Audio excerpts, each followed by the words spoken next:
Βασιλίτσα, 4 Απριλίου 2015.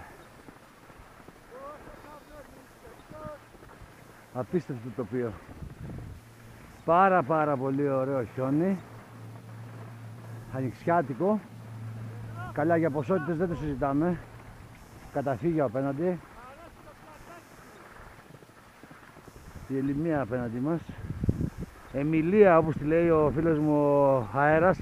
Πετράν, Εμιλία.